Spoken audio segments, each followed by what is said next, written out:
Hi, everyone, and welcome back to She Leads the Line, the podcast where we sit down with women shaping the future of infrastructure, innovation, and the communities that depend on them.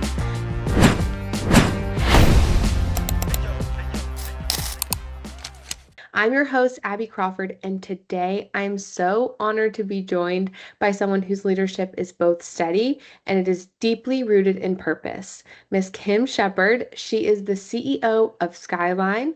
Kim, thank you so much for being here. Oh, thank you, Abby. I appreciate the opportunity. I'm so excited for this conversation. We talked before your journey, your commitment to rural communities, and the way you lead is so inspiring to me. So I'm really excited to just dive right in and talk about your journey.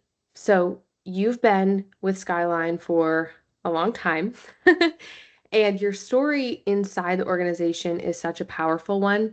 I would love to just start at the beginning. Do you remember how it felt stepping into your very first role at Skyline? Yeah, well, so I have been here a long time. I'll be very honest and candid and tell you when I first started working at Skyline, I knew nothing about the industry. Skyline was a local company that was known to be a good place to work. And honestly, I started here when I was in college. This was my part-time college career, and it was the perfect part-time job. I worked in the evenings, I worked on Saturdays, but there were no nights and there were no Sundays, and it just worked for me while I was in school. During those 2.5, 3 years, I actually absolutely fell in love with this industry. I knew Skyline because I have lived here my whole life and knew what good community partner Skyline was and how much the company gave back to the community. But as I learned this telecommunications industry, I just fell in love with it, right? I mean, it's pretty complex. Not knowing For anything at all sure. about it, when I stepped Yeah. into it, you realize pretty quickly how complex it was. And real early on, I learned and felt like this was just the perfect place for me because it was a mix of complexity and it combined my passion for learning, um, as well as my passion and desire to care and to Mm-hmm. give back. It was a perfect mix. So um, I'll share this. When I graduated, there was an opportunity for a full-time job here, and I knew I wanted to be here. So I interviewed for it, and I'll share this story. You'll find this kind of amusing. I interviewed with Mr. Hobie Davis. He was the CEO at the time. And I remember sitting in that interview, and of course, I've been here for a couple of years working part-time, so we knew each other. But he asked me, he said, Kim, okay, if you start working here full-time, this is not where you not that wasn't my undergraduate degree was mathematics, but this wasn't Okay. what I went to school to do. He said, where do you see yourself? Where do you think your future? Where would you like to be? And I remember vividly, it was this office. It looked different then, but it was this very office. And I sat across Wow. from him and I said, Mr. Davis, one day I think I'd like to sit in that chair right there. I was a 19, 20-year-old. Wow. Yeah, yeah. And here's the thing, Abby. Mr. Davis, so that was 98. So 2018, Mr. Davis called me after I got this job and he remembered that interview. And he said to me, Whoa. "Oh, yes." He congratulated me and he said, you reached your goal, girl. You reached your goal." He remembered that, and that meant so much to me. So I started out answering the telephones here, worked my way up through customer service, was customer service and sales manager for a while, later took on operations, became the COO. There was an interim temporary position. We created chief management officer that was when we interviewed for CEO, but the current CEO was still here to give me some time to transition, and then have been CEO since 2018. So a Wow. wonderful career, great place. I love my story. I'm proud of my story. I think Been that is so wonderful. Well, I did Yeah, not know that. yeah, That's so yeah. So cool. That's I love to that's hear people share that they never thought they would be in this industry and they just step into it one day and they fall in love with it. Because I think that's a pretty common situation is you don't expect to be here, but you love it once you are. yeah, I am I'm pretty naturally inquisitive. Mm-hmm. And I think this That helps. industry is the perfect place for that, right? It changes so fast, as a lot of industries do, but Yeah, ours changes so fast. And I think that inquisitive nature, it was just a perfect fit for me and my personality. that's so cool. So Yeah. throughout those different positions that you held at Skyline, your leadership style has evolved, right? So, what's changed in the way that you show up as a leader today versus earlier in your years in leadership? Yeah, so it has evolved. I guess it's mainly grown. And I guess I'll Yeah, explain that. I don't know that it's changed drastically. sure. I think it's grown, and I've become more confident as a leader over the course of time. Um, but my leadership style has always been one of open communication. Mm-hmm. I believe strongly in open communication up and down the ladder. Transparency. I try to share and tell, right? This isn't Kim's company. This isn't the board of Right. directors. This is our company. This is the employees' company. And so I try to be very transparent and share everything that I can. Um, Really big on honesty. My Mm-hmm. employees will tell you that, right? We make mistakes. We all make mistakes. I don't want anybody to be afraid of making a mistake and of telling me that they made a Mm-hmm. mistake. I tell folks, there really isn't anything we can't fix. Some are bigger than others, and it takes more to fix some Mm-hmm. mistakes than others, but there really isn't anything we can't fix. What I can't deal with is when someone isn't being truthful. If you Yeah, don't know, then how do you fix it, right? So right. really, really big on that, and being very consistent and fair. Um, I would hope, and I think folks would tell you that I set pretty clear expectations. I think folks know there's a job to do, right? We all have a job to do. Mhm. Um, but in that, we give the tools necessary to be successful. You can be successful here, and we will help you be successful here. But you have a role to play in that as well. Yeah, There's responsibility from the employee side, and I think everybody here knows that. So I think that's been my leadership style all along. It's just I've grown in it and gotten stronger, and more confident in it over the course of the years in the different roles. I love that. I love that you're I haven't heard the setting clear expectations as a leadership strategy, but that's so true. That's been something that I've heard a lot recently from different people. It's like, I didn't know what I was supposed to do. And it's like, Yeah. whoa, that's interesting because that is your job, but I hadn't thought about it until now. So I love that you say that because that is a big responsibility for you for them to understand what are they supposed to be doing. Yeah, and that's how folks are successful, right? I mean, the Mm, definition of success is accomplishing and reaching a goal, but if you don't know what that is, then how yeah, can you be successful? So, and candidly, I think a big part of leadership too is surrounding yourself with the right fellow leaders. Right? I yeah. have a great staff here, and the management and executive team here, we all have the same philosophy. We follow those same guidelines, and that's a big piece of what makes, in my opinion, a CEO successful is being surrounded by the right people. Absolutely. And also too, I mean, you've walked in the shoes of a lot of your employees. Like you've worked from answering the phones to CEO. So you have that experience. You can really relate with them, which is such a unique ability in your position. I don't think a lot of people can say that.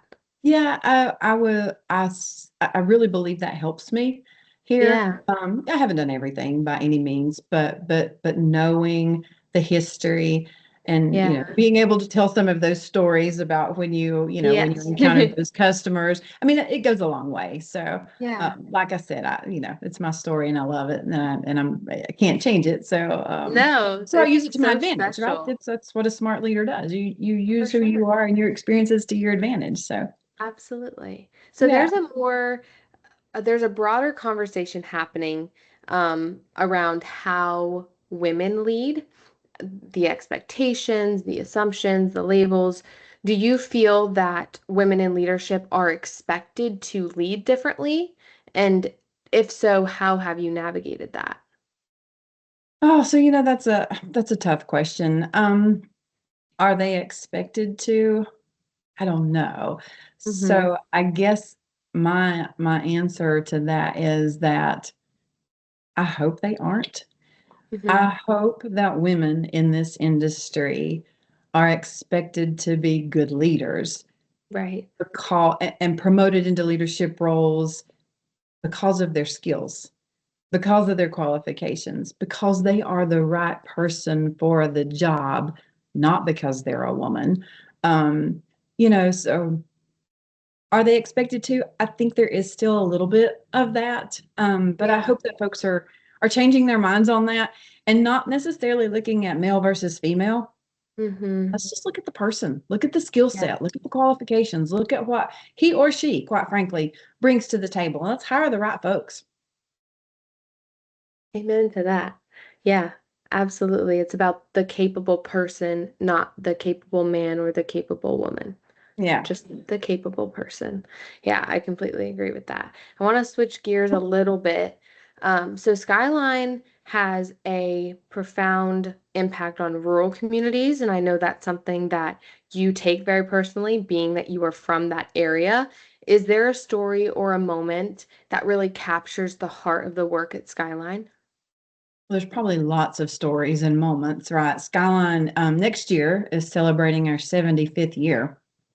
Um, so we're excited. We're excited Whoa. for that.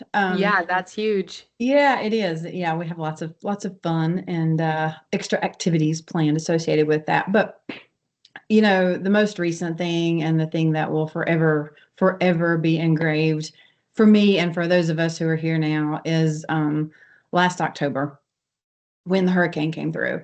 Mm, Hurricane Helene absolutely devastated this area that we hmm. live.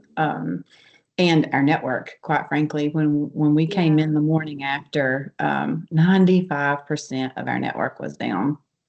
We've Oh, never had anything like that. oh. Um, but I will say that the resiliency that I saw with this employee base, if it completely demonstrates who we are. It did not matter what I asked folks to do, how big or how small the task, they were willing. We had folks come in from other areas to help us. Our sister co-op sent materials, supplies, employees. We had folks coming from all parts of North Carolina, from parts of Tennessee, from Alabama, from Kentucky, and we had to deal with that, right? That's something we'd never dealt with before. How do we handle the extra and the logistics of all those people? Yeah. We set up a bunker house in our training area, and we had folks that their duty was to make beds and take sheets home and wash them, and they did, and they were willing to. We Mm. fed workers because restaurants were without power. I mean, it was just an Wow. unbelievable experience, completely, totally exhausting. Hmm. um, but at the same time, I could not have been more proud of this company and of its employees. That will forever be some of the worst, but yet some of the best days of this company. To go from nothing, um, to rebuilding it all in a matter of weeks was Wow. absolutely incredible. So that shows to me because we were here and those employees showed up Yeah. day after day, hour after hour, right? We worked Hmm. 16, 18-hour days just Wow. to get our customers back up because they know that's what we were needed. Broadband service, whether people admit this or not, you think about it. I mean, it is essential now. It is absolutely, 100%. it's absolutely right. I can argue that power is more essential, yes, but broadband is right there. And without it, you are crippled. And we knew that. And we knew folks couldn't live without us. And so to see the way our employees stepped up during that hurricane will forever be uh, part of our story. and a remarkable part of our story at that. Like I said, the worst days, yet some of the best days, all encompassed in one. It's kind of hard to describe, Abby, unless you were here. You Yeah. know, I lived it every day, and I still think back and I can't believe everything we went through. Yeah. Um, and there were stories like that from the past too, but that's the most recent and the one that is near and dear to my heart. Yeah. It's, Yeah. I always say that you don't realize the impact of broadband until you don't have it. And that's such a perfect example because it is essential. You think that Yes. it's just a nice to have. No. Yeah. No, it's not. Yeah. Try to imagine your life without it. And the things that you use Yeah. broadband for that you don't even think about, right? Yes. Yeah, it is absolutely essential. I completely agree. I want to um, switch gears a little bit. So you're a woman leading an industry where rooms historically look a little bit different. We touched on this earlier. And I want to just hear a deeper dive into what that experience has looked like for you. Who were the people, the mentors, the role models that have helped shape your journey along the way? Yeah, wow. I have had so many mentors Mhm. and so many role models, as I think a lot of people have, right? I mean, Yeah, that's natural. But when I hear role model, yeah, there are actually two people that come immediate to mind and come to the top of my list. So one of those is Mr. Davis, the CEO that I had that interview with, who hired me here. Um, Obviously, he hired me, so that had a lot to do with him being a yeah. role model of mine. But Mr. Davis led this company for several years. He was CEO from 1984 until 2003. So he was CEO here for a long time. But he demonstrated so many traits that I, in my leadership, try to exemplify. Mm, He was genuinely cared for his employees. There was no doubt. Everybody knew that. yeah. But at the same time, he was in charge of and did a fantastic job of running a very successful, a very aggressive company. Mm, And he juggled that perfectly. I learned so much from him about this industry. You know, when I first started those core years, he taught me so much, but he also taught me about a lot about leadership and what I wanted to be and how I wanted to lead. And then the second person that definitely has been a mentor and someone that I have looked up to for a long time is Shirley Bloomfield. In our industry, love lots of her. a lot of people have her on the list, right? Yeah. Um, but gosh, what an amazing leader! What Mhm. an amazing leader for females, but what an amazing leader for males to mimic and to role model as well, right? I mean, Yeah. the knowledge that Shirley has, coupled with her leadership, her care, um, her tact, Yeah. but yet her grace all at the same time. I mean, those are things that I want to mimic. And so Shirley is definitely one of those mentors for me. And someone that I've looked up to for a long time. She's been a great help to me. She's helped me a lot. She actually helped mentor me just a little bit when I interviewed for the CEO position and Oh, did some mock wow. interviews with me and helped me with that. Yeah, Shirley is remarkable. She is. I She second is. that. She is so kind. From that the very first interaction I had with her, like an email exchange, I knew she was a busy woman, but she still responded. Her response was so thorough. Yeah. I could just tell that she sat there and she answered every single thing, every part of the conversation. I was like, wow. Because a lot of times reaching out to people that are as busy as her, you don't get that kind of response. I knew from that moment, I was like, she's very intentional. She cares. Yeah, She's she's remarkable. wonderful. Yeah, Yeah, she she is. really She's is. wonderful. Yeah. I have to agree. Yeah. So as you look ahead, I would love to hear what's next for Skyline or what's next for you. What do you have going on? Yeah. Well, so gosh, so I will say this, for Skyline as a company, we're going to continue doing what we've done. We are still growing and expanding. We are in North Carolina and in Tennessee. So we'll continue to do that. We'll continue to be the leader, the industry leader. We're known for that. Skyline's a relatively large co-op. We started, I told you, 75 years ago. Yeah. And we were started, like a lot of other co-ops, by a group of folks who wanted service in an area where no one else would serve. Right. Um, and so we had a group of farmers that started this company 75 years ago. I cannot imagine that they would have assumed that 75 years later, the company that they started would be a broadband company that was Yeah. all fiber, that was serving multi-gig broadband connections to residential homes. I'm sure they didn't have that on their roadmap, right? No. Um, but they were here and started this to serve areas that no one else would. Yeah. So while I don't really know exactly what the future is going to hold, 75 years from now, I don't know what Skyline will be, but I can tell you this, I feel very confident that we're poised and we'll be ready to tackle whatever. The challenges that have come our way in the past 75 years, we'll be ready because we have that solid foundation. That's no credit to Kim Shepherd. That's credit to the multitude of leaders, the board, the employees, in the history, current and future, right? And being part of Skyline is something more. It's something more than just a broadband company. We are Yeah. community, we are local. We are here to serve. And we serve those folks that we sit on the church pew with, on Sunday mornings, that Right. we see at the grocery store. Our kids go to the same schools. So whatever the future holds, Skyline's going to be here. I'm confident in that. For me, 75 years from now, I'm going to be long gone, but that's okay. As far as me in the industry, though, there may be some people here that are ready for me to be gone, but I'm not quite done yet. So I have several years left. I have several years left before I can retire. So candidly, Abby, I see myself right here. You know, what the next big thing is for Skyline, I'm not sure, but I hope I'm a part of it. And that's my Yeah. goal is to be a part of it and to wrap up my career here.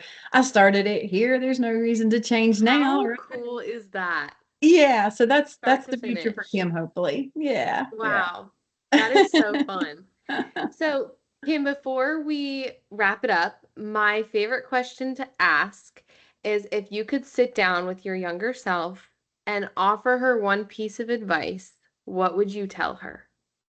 Yeah, wouldn't we all like to be able to do that? Like to go back.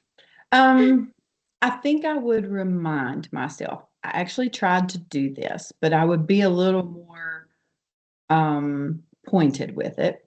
I think I would remind myself to just be yourself Mm, always, right? Don't try to change who you are to impress. What good is that going to do you in the end, right? That's going to right. backfire in the end. And to be honest, if you're not, the hard truth's going to come out anyway. The way that you can be most successful is to be honest and to be candid. And being who I am is what makes me happy. So I would Yeah. just try to remind myself of that constantly. Not, unwavering, unwavering